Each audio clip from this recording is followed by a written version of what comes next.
Le livre du Deutéronome conclut le recueil épique qu'est la Torah. Et on vous prévient, Moïse va mourir. Pour bien comprendre ce livre, il convient de rappeler à quel stade de l'histoire il se situe. Donc, le peuple d'Israël s'est affranchi de l'esclavage en Égypte et a passé 1 an au mont Sinaï. C'est là qu'ils ont conclu l'alliance avec Dieu impliquant de respecter toute une série de lois. Puis, ils ont erré dans le désert pendant 40 ans avant d'atteindre le Jourdain qui se trouve juste en face de la terre que Dieu leur avait promise. C'est à l'approche de l'entrée dans la terre promise que le livre du Deutéronome commence. Et ce livre est en réalité un discours. Moïse adresse ses derniers mots sous forme de paroles d'encouragement à la nouvelle génération d'Israël sur le point d'entrer dans le pays. Le discours est divisé en 3 grandes parties. Dans la première partie de son discours, Moïse commence par utiliser un ton grave, car il revient sur la rébellion et la résistance d'Israël des 40 dernières années. Et ça définit le reste de cette première section, qui est en fait une sorte de défi que Moïse lance à cette nouvelle génération, l'invitant à ne pas imiter ses pères et à répondre à la grâce de Dieu avec amour et obéissance. Il leur rappelle les fondements de l'alliance que sont les 10 commandements, puis énonce cette ordonnance bien connue. Écoute Israël, l'Éternel notre Dieu, l'Éternel est le seul éternel. Tu aimeras l'Éternel ton Dieu de tout ton cœur, de toute ton âme et de toute ta force. Dans la tradition juive, ça s'appelle le Shema, parce que le premier mot hébreu de cette ordonnance est Shema Israël. Et cette prière, récitée 2 fois par jour, est devenue très importante dans le judaïsme. Elle réitère la dévotion exclusive des Israélites envers leur Dieu, le seul vrai Dieu qui les a aimés et les a délivrés de l'esclavage. Tout à fait, parce qu'ils sont sur le point d'entrer dans un pays où les gens adorent beaucoup d'autres dieux. Et Moïse pense que la loyauté envers l'Éternel, leur Dieu, est le seul moyen de vivre. Maintenant, notez bien les mots-clés du schéma « écouter » et « aimer ». Ces mots reviennent plusieurs fois dans la première partie du discours. Le sens du mot « écouter » en hébreu va au-delà des ondes sonores qui entrent dans les oreilles. Ça comporte aussi l'idée de réagir à ce qu'on entend. Pour Israël, ça veut dire répondre à la grâce de Dieu en obéissant aux lois de l'Alliance.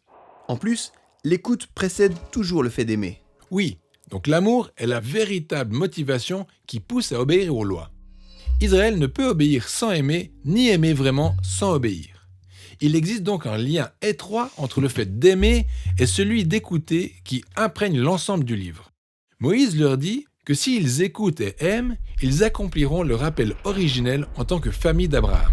Refléter à toutes les nations la sagesse et la justice de Dieu, devenant ainsi une bénédiction pour elles. La deuxième section majeure du Deutéronome renferme une longue série de lois et de commandements. Et c'est ce mot qui donne son nom au livre. Deutéronome signifie deuxième loi, car la plupart de ces lois avaient déjà été entendues auparavant. En fait, la première section du livre nous révèle que Moïse explique et clarifie la loi. Il répète et développe donc les lois, les rendant applicables à cette nouvelle génération. Il y a des lois précisant la manière dont Israël doit adorer Dieu, des lois encadrant l'organisation de la classe dirigeante, des lois sur la justice sociale et d'autres lois sur le culte. Juste après toutes les lois, Moïse avertit Israël des conséquences de leur obéissance ou de leur désobéissance, ou, selon ses propres termes, la bénédiction ou la malédiction. S'ils écoutent et aiment, ils connaîtront la bénédiction et l'abondance dans le pays. Et s'ils ne le font pas, ils feront face à la famine, aux épidémies et seront contraints de quitter leur territoire pour l'exil. Ce qui nous conduit à la dernière partie de son discours. Oui, ici Moïse dit « J'ai mis devant toi la vie et la mort, la bénédiction et la malédiction. Choisis la vie. » C'est là que les choses deviennent vraiment intéressantes, car après 40 ans passés avec ces gens, Moïse sait pertinemment qu'ils n'obéiront pas. Et donc, il prédit même leur incapacité à obéir, ainsi que leur futur exil de la terre promise. Il met l'accent sur ce qu'il estime être la vraie source du problème, leur cœur égoïste et endurci. C'est comme si Israël était incapable d'aimer Dieu d'un amour qui suscite l'obéissance. Mais ce problème n'est pas propre à Israël seul. En effet, par cette référence à la bénédiction et à la malédiction, Moïse relie l'histoire d'Israël à celle de l'humanité en Genèse 1 à 3. Ainsi, tout comme Israël, Adam et Ève ont aussi été bénis par Dieu et ont eu de la même manière le choix de faire confiance à Dieu et de lui obéir. Mais ensuite, ils se sont rebellés et ont attiré la malédiction sur la terre, comme Moïse sait qu'Israël le fera. Ces histoires parlent donc de la dureté de cœur d'Israël, mais elles constituent en réalité une lucarne sur la condition humaine universelle. Mais Moïse ne désespère pas totalement. Exactement. Il dit qu'au terme de l'exil d'Israël, Dieu promet de transformer d'une manière ou d'une autre leur cœur afin qu'un jour ils puissent véritablement écouter et aimer.